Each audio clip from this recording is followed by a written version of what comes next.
Neville Goddard, 1959 lectures, The Story of Judas. December 4th, 1959. Judas is one of my favorite subjects. Oh!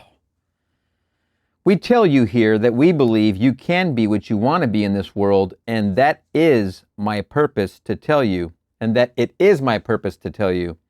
If I have moments in my life I regret it, not in the sense of a change of mind as in the word repent, still I must tell you. I may have moments of regret that you have misused this power for any purpose, yet it is better that you misuse it rather than not to use it. How many times one feels concerned at the misuse of this principle? Yet it is better to misuse it than to bury it. For even by the misuse we learn, though painfully. In the story of the talents, it was only the one who did not use it that was condemned. We are living in a world that is like a play, and some seem from birth to be cast in a difficult role. And yet you tell him that God is infinite love. But he is the playwright and the casting director, for this is a play. As Shakespeare says, all the world's a stage and all the men and women merely players. We have our exits and our entrances, and one man in his time plays many parts. But that time is not 70. It is the time it takes to awaken that man, the perfect actor, or God. So I play every part, but playing every part does not mean I play every man or woman in the world.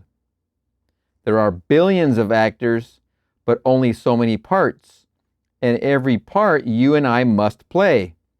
The central figure is the star, is Christ. And the whole play is about Christ from Genesis to Revelation. But there are many parts that reveal it. There are 12 main characters, the 12 disciples, and the 24 elders, and the high priest Caiaphas, and his political opponent Pilate. Now I might have pronounced that wrong, excuse me, Caiaphas,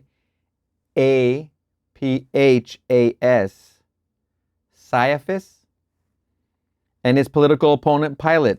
There are in every age and every time. These are in every age and in every time. The purpose of the play is to awaken in us the actor God. These characters of the Bible are not people. They never walked the earth as people. We play all the characters, but they do not live any more than Hamlet lived. When Olivier plays Hamlet, Hamlet can do nothing but what Olivier does, and then Olivier can, if he wishes, play another character altogether. The characters are the eternal states of the soul, but we must learn to distinguish the man from the character he is playing. The characters are real in eternity, and we assume the character and play it on this sphere. To say that everything in this world is a play does disturb, but I want you to believe it. Tonight, I want to discuss the most difficult of all these characters, and if asked, you would refuse to play that role. But it is the most important, for until it is played, Christ cannot awaken within you. It is the character of Judas. People say he is the betrayer, but to be able to betray, I must first hold the secret. So I betray you into the hands of your enemies. I reveal you, for that is what betray means. Only he who knows God could reveal God. Only Judas did not leave Jesus in the garden. The others left him, but Judas remained to reveal him or betray him. And then Judas commits suicide. But we are told, no man takes away my life, but I lay it down myself. So who is Judas? Until that character is played, Christ is not awakened in the mind of man.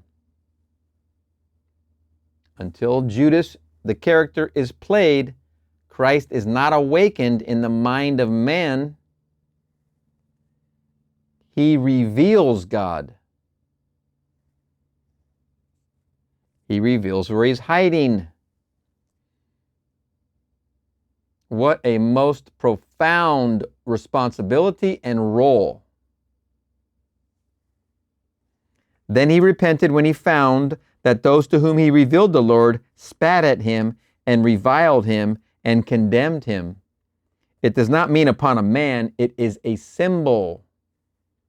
But I say the time will come when you will not repent, even though you will be concerned as to the consequences of your act.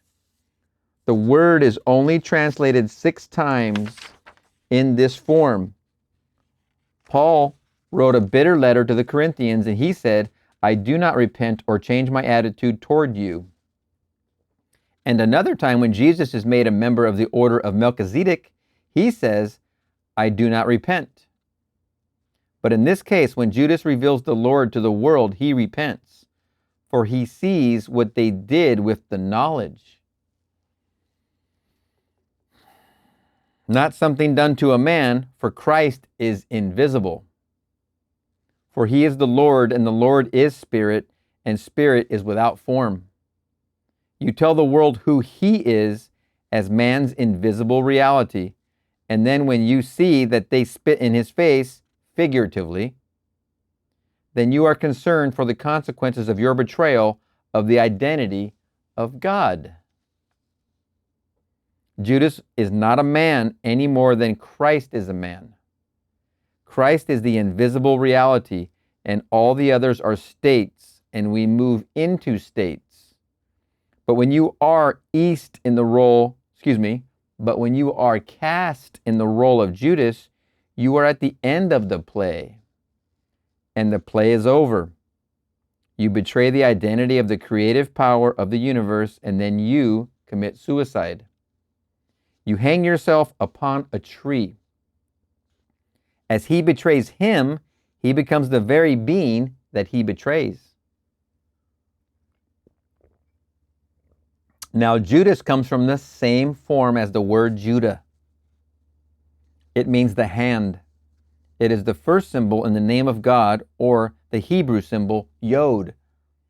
The hand of worship, the hand of the Creator. Then the second name of Judas is Iscariot.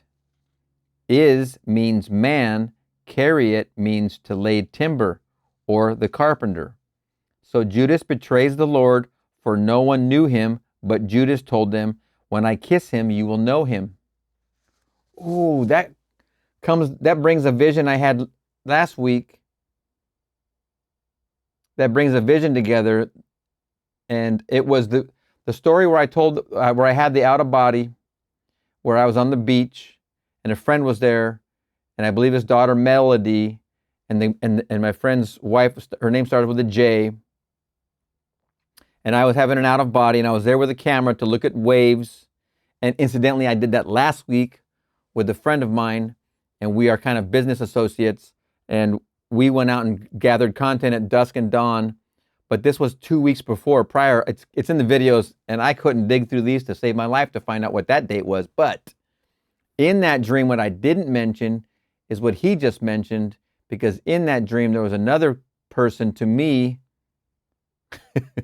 who might represent that kind of character, but that character in my dream that was associated and right next to the out of body, I was kissed right on the cheek, right here, by this person. It's a man. And I was befuddled. I was like, oh, like that. That was my shock and surprise. But that was on my way into the out of body. It was I think it was before the out of body. I had this other scene, and then I had the kiss. Then the scene morphed into the out of body where I was upon a beach and this very colorful waves, and I had a camera, and I was meeting the daughter and the wife of this other guy, and that out of body morphed. But now this makes sense. I didn't mention that kiss part because I didn't know where to. A lot of times you don't know where to put these things, and it was truly a vision. I was on my way into the out of body when that happened. And here it says, you don't know what to do with these things. You just have to record them, write them down, record them like I'm doing here. So Judas betrays the Lord, for no one knew him, but Judas told them, when I kiss him, you will know him. And yet Jesus had said to them, I have been with you 3 years, and you do not know me? The others ran when he was arrested, but the one who knew him kissed him and said, do not let him go. And that is your imagination. For that is Christ. There is no other. Christ in man is man's own wonderful human imagination. And with Christ, all things are possible. Now, there's a lot of ways to take that symbol, but the one simple way I take it is the awakening to this realization. That's how I'm going to self-interpret that. It's been revealed where he is with the kiss. This is the best part. The others ran when he was arrested, but the one who knew him kissed him and said, do not let him go. And that is your imagination. That's what I'm being told. Do not let him go. For that is Christ. There is no other. Christ is in man, is man's own wonderful human imagination. And with Christ, all things are possible. Now, I am being told, I'm also telling, I am that. One beautiful thing about this medium that we are sharing here in filming these videos and going over these lectures, and I'm having these experiences in actual real time with you. I'm not holding anything back. Everything I've been through, I am sharing it. I don't plan on holding anything back, because what you are going to do is go through the same experiences. You should be aware of what might happen and how to classify some of these experiences for yourself. The truth is, we're all going to arrive at the same place sooner or later. Sooner than later would be better, I think. But that's just me thinking. So we share these experiences, we write them down, we categorize them, we share them, type some comments. I'll type some comments back. Let's get this thing going. But I am not holding anything back. These experiences I am having, actually, literally. So I'm sharing them with you. Out of bodies, lucid dreams, visions. They are profound. And most of the time, I do not know what to do with them. I just hold on to them for a while. And then now that we have opportunities and we come across the actual words of what happened in that vision, it's profound, and it's befuddling me. Love it. The others ran when he was arrested, but the one who knew him kissed him and said, do not let him go. And that is your imagination, for that is Christ. There is no other. Christ in man is man's own wonderful human imagination. And with Christ, all things are possible. So you can take this revelation and go out and be anything you want to be. If using this power, I go out and take advantage of another, it means my misuse of what I have just heard. Can't do that. But the one who tells you and then sees what you do with it often repents. You're the example. Repent means a radical change of attitude. But the one who tells you and then sees what you do with it often repents. So the story is told you that they spat on him, not a man, for who can spit on imagination? Not knowing there is no other, we are all one. This is spitting on Christ, or putting stripes upon him. Not on his body, for he is invisible. For my Father is spirit, and spirit is invisible. So the most difficult to play is that of Judas, or the betrayer. And if the playwright were casting the play, no one would volunteer to play it. While working, sometimes I'm able to put on a movie on the side, and I have a screen that's wide, and I'll put a movie on this side, and I'll just let it play, and I'll be doing spreadsheet or some other stuff, work. And I rewatched the 1988 drama known as The Last Temptation of Christ. Fascinating movie. I remember watching it a long time ago, and it spoke to me, and a lot of different elements of that movie spoke to me. And a lot of the things that Neville brought up spoke to me and they were familiar because I had saw that movie. And in the very beginnings of the movie, it was going good, and I was like, oh, I'm thinking about it from my Neville perspective. I'm like, oh yeah, this, that, and the other. And then I saw because this, I think this, oh my gosh, I can't remember the name of the man who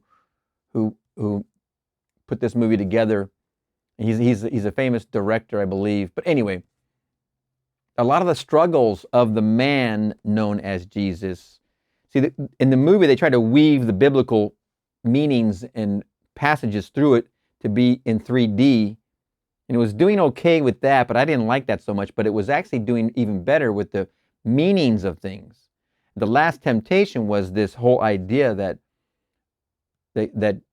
this character in the movie, which we know as Jesus, was not fulfilling his role, and so he slid back and took a detour into the essence of the flesh, or the life, or the children, and getting back involved with that versus going and fulfilling what he came to do. As far as the movie's concerned, good movie. If you have the time to watch it, I suggest it. And I can't tell you how much of Neville is in it. I need to watch it again because I was busy working, but a lot of things stood out really well in that movie. It was curious, highly curious. And I know there was a lot of controversy. When that came out and hit the theaters, people were mad. They were mad all over the world. They were mad everywhere, in Germany and all over the place, in Europe and England.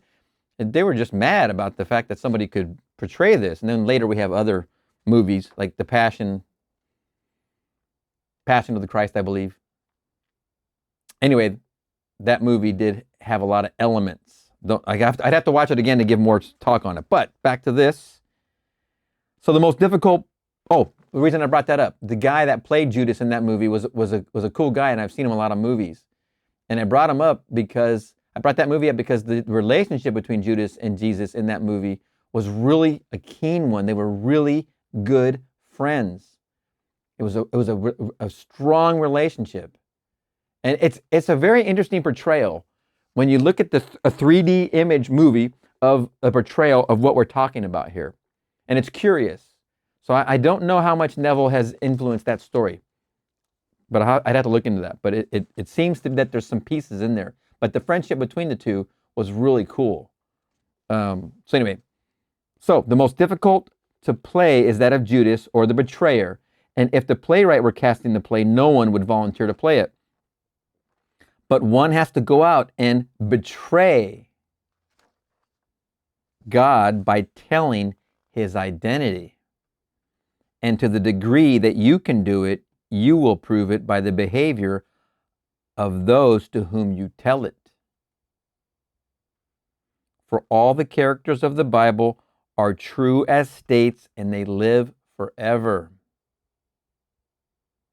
God sends his sons through these characters as actors, that at the end of time, he may awaken these actors as himself.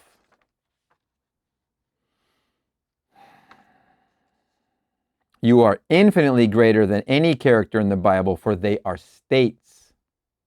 But there is another one that is not a state, and that is Christ. And he is being awakened in you. Christ is God, and he is awakening in every being in the world.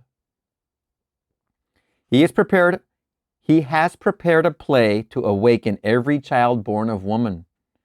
And to create like his Father, he has to go through every experience, and they are all written in the Bible.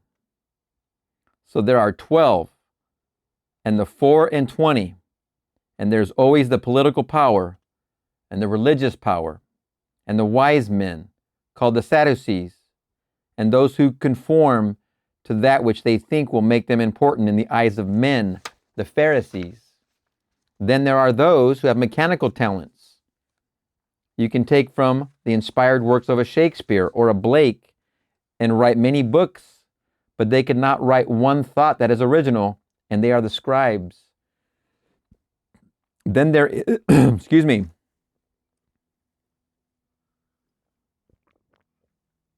Then there is the multitude who hail the hero today and then stone him the next. So the 11 could not commit suicide, or in other words, let go of everything they had ever heard regarding causation. That is everything that you previously thought you must let go of and die to and live only to the Christ. And so you read the statement of Paul that he comes to teach only one thing, and he got it from Revelation. It is true, it comes by a vision, but then the Sadducees will laugh at you.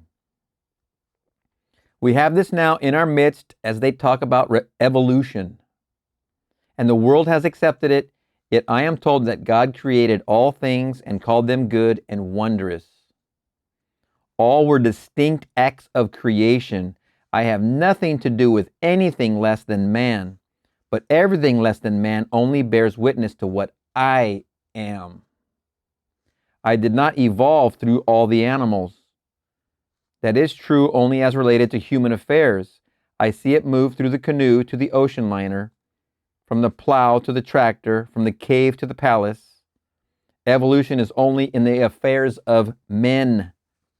The bird builds its nest as it first built it, and it is fixed and perfect, but the things of form evolve. But this is not man, this body. This is only the mask, persona. I am all imagination, and I wear this mask until I go through all the parts. And then I am he. For the purpose of the play is to awaken us. For God alone acts in all existing beings and men. The purpose of the play is to make us actors, even bad ones.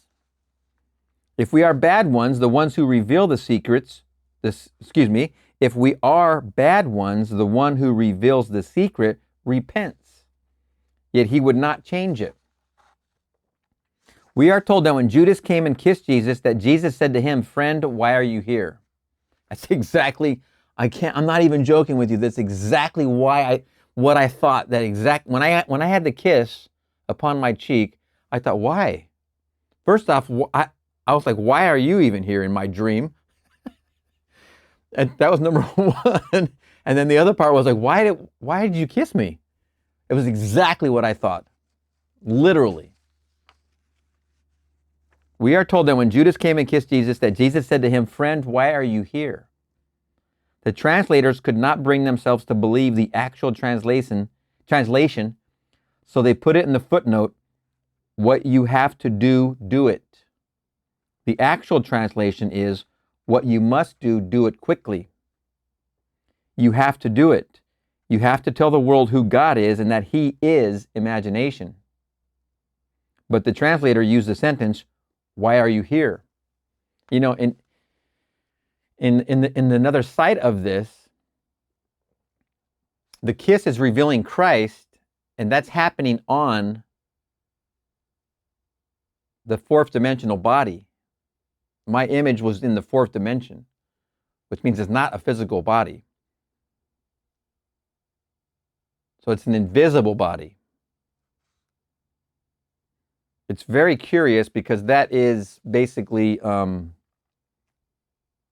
what Neville says is that these events in the book, in the Bible, are going to unfold in you. And you're going to have these dreams and visions that are the experiences verbatim out of the book. Literally. Just mind-blowing here, man. I'm reading and I'm continuing, but I'm at the same time going, whoa, wow. Just wow. Everyone is an actor awakening. So I say to everyone, you are playing all the parts. And I hope you will start to play the part of Judas. You did not come to play just one part. Everyone plays many parts. You can, if you will, slip into this part of Judas. You could play Caiaphas or Caiaphas, Caiaphas. You could play Caiaphas or Pilate forever and think that causation is external or is in the hands of the political or religious powers or the great universities. You know, it's my whole time involved with metaphysics since 1991, ever since I just started discovering all these magical wonders in any metaphysical subject, I was immediately communicating that with everybody I could, that would come within earshot. So playing that part of Judas is not that big of a deal to me. But now, having played that part, now getting the kiss on my cheek, that only means that the realization that Christ is imagination has to be present. There's no denying it. Until it comes, the understanding of true causation, that's a footnote here, you do not know it, but I know who I am and who you are. Every being in God, in different states, all playing these wonderful parts, but when he awakens, he is God. And no matter what he has ever done, he is forgiven. When he awakes, he is white as snow, no matter how scarlet things were. Cowboys and aliens. God doesn't care who you were, he only cares who you are. I ask you to take this revelation of God, who is your own wonderful human imagination, that is what Judas tells you, and I am playing his part. He is not a man, but a state into which I have entered deliberately and consciously, for no one can betray God unless he knows the secret. Remember, this is 1959.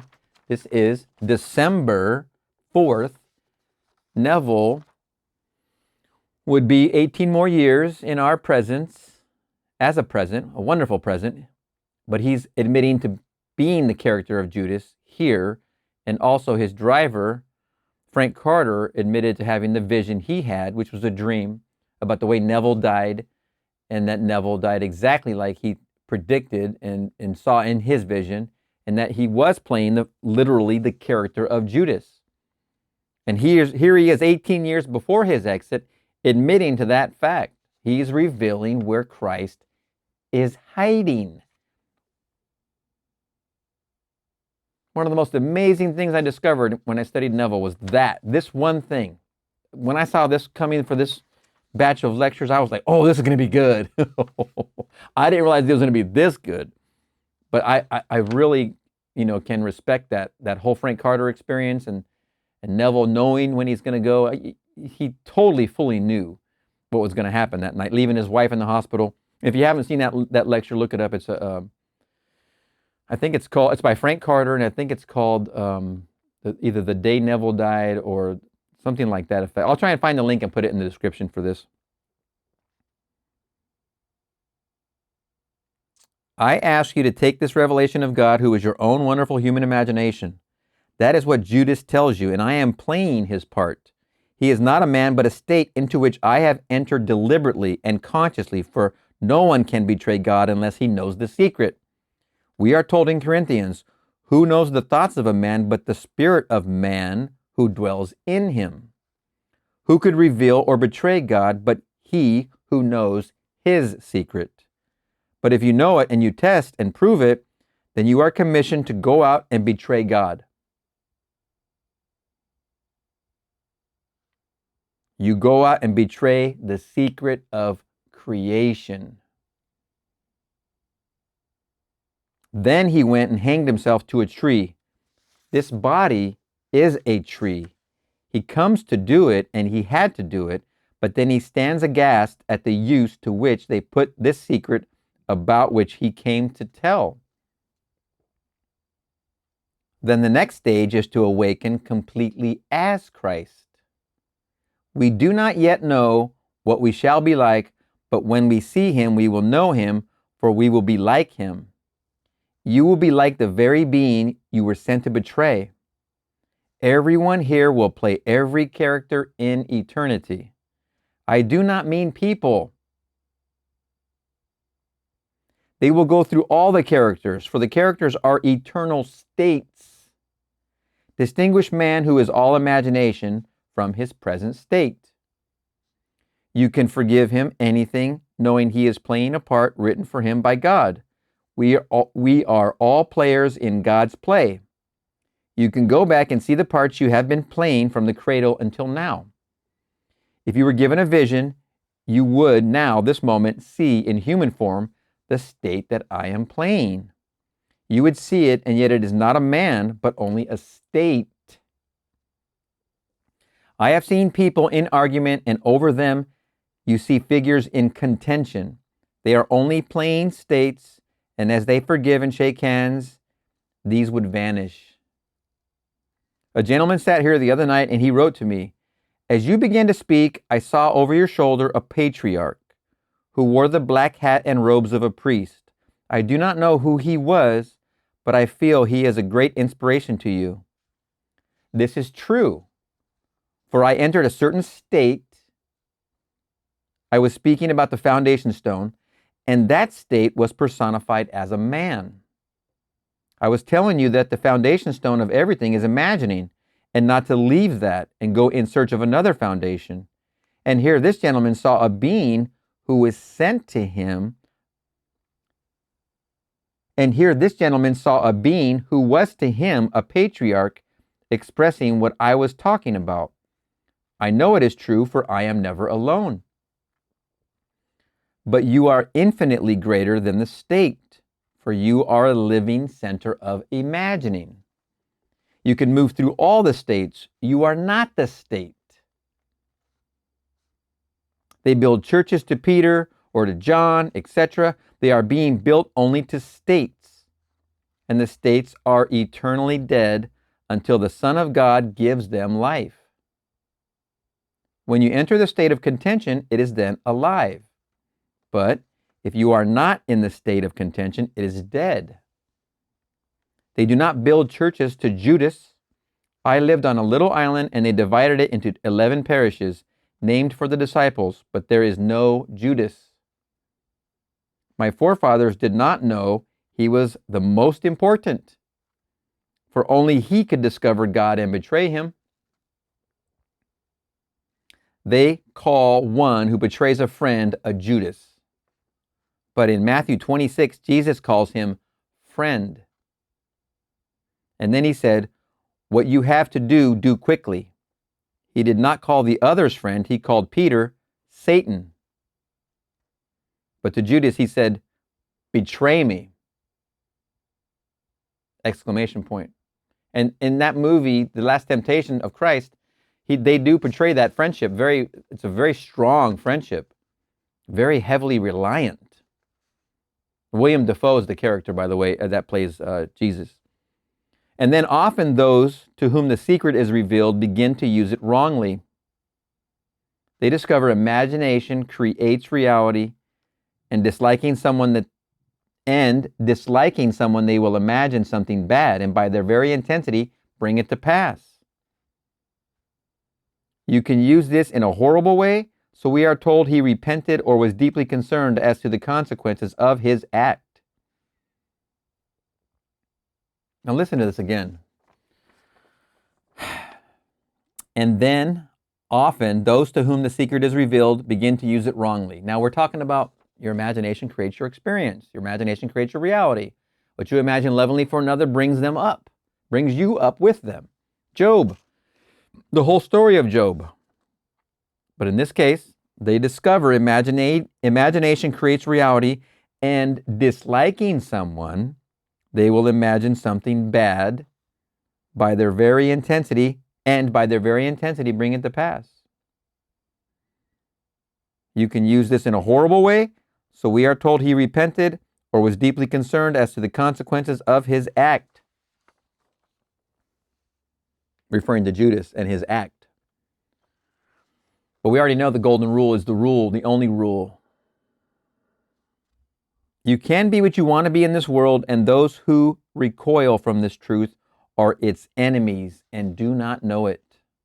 We already know of them. Millions will recoil from it. But that is all right, for they have not yet reached the point where they can be cast in the role where they will take it and go out and betray God. You can betray God only by revealing Him. You will not know Him by anything the scribes or the Pharisees will tell you, but only by inner revelation. And when you are fully persuaded, you will go out and tell it. Then whenever the day comes to close this eye and take off this mask, you will awake among the giants of those who are awakened. But none will fail, for everyone in eternity will finally awaken. So if I have to play a part over and over until I am buried in the part, I will be buried until I learn I am the actor and not the part I am playing. Isaiah 40, 6 through 8. It seems so strange that the book that forms the foundations of the play should make this statement: all flesh is grass, and all its beauty is like the flower of the field. The grass withers, the flower fades, but the word our God will stand forever. And the word is the play from Genesis to Revelation. If you took all the Bibles and burned them, the play remains in spite of the written record. Now that is a big boom.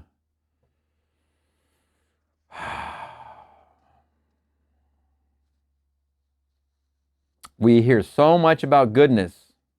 Few can define it, since no two ages have the same concept. I do not teach you to be good, but to be creative in expressing this great talent. Do not bury it, even if in using it you make mistakes. Prove it in your own life and then go out and tell others.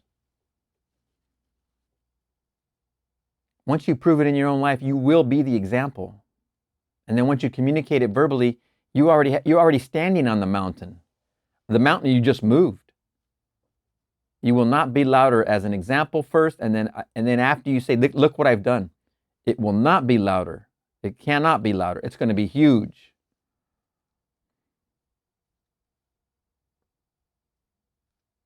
Prove it in your own life and then go out and tell others. No priesthood could send you or have the power to send you out. No holy water will send you out. You are sent by God, and God is spirit. So if you feel moved to do it, do not hesitate. And if you make mistakes and I hear of them, I may feel for a moment that I wish you had not, but I will not really regret that I told you of the identity of God. Your human imagination is God and is one with that which sustains the universe. When you see it, you go out and betray or reveal it. Judas means hand. And that becomes the first letter of the name of the Creator, Yod, He, Vav, He. We are told that Judas betrayed his Lord for 30 pieces of silver, and then he was said to have turned it back to the priest. They bought the potter's field. It means maker. It appears 62 times as maker. It is used only a few times as potter. It means maker in the sense of one that is a craftsman, as a goldsmith or a silversmith. It means that the individual is a maker. So he took the fullness of the price of God, for 30 means fullness. He went through every furnace, for no one playing Judas could skip one. Every furnace. I can't tell you enough how hot it feels in here. Whoo! So he paid the price, and then he threw it to the potter. He should have thrown it to the silversmith. But the same word translated as silversmith is also translated potter. I pay the full price to discover that my imagination is God. And then I die to all I formerly believed, and then tell it to the populace, and then have them deny it and spit on him, etc. It has nothing to do with anything taking place on earth. Go out, think about it, and determine to make yourself the person you want to be. Then betray this secret and tell others what you have discovered. Obviously, you go out and make yourself. Then you tell, because it's going to be an example loud after you do it. And I think everybody who's trying trying their best in their manifestation, hopes and wishes, and going through the steps and sats and laying in their meditation and doing this over and over and over and trying, wants to break through. Why would they be trying so diligently? And they will. Every single one will break through. No one is lost. Imagine the loveliest things in this world for yourself or for another. So let us go now into the silence, and when you break it, know that imagining is God. Let no one persuade you there is any other cause for phenomena. Go through these doors knowing it is so, and then you will not be impatient, but you will let it be so, for God creates reality. The Father walks through the world with me, and I do not know it. I do not know that the imaginal activity is the cause of what appears in my world. Now let us go into the silence.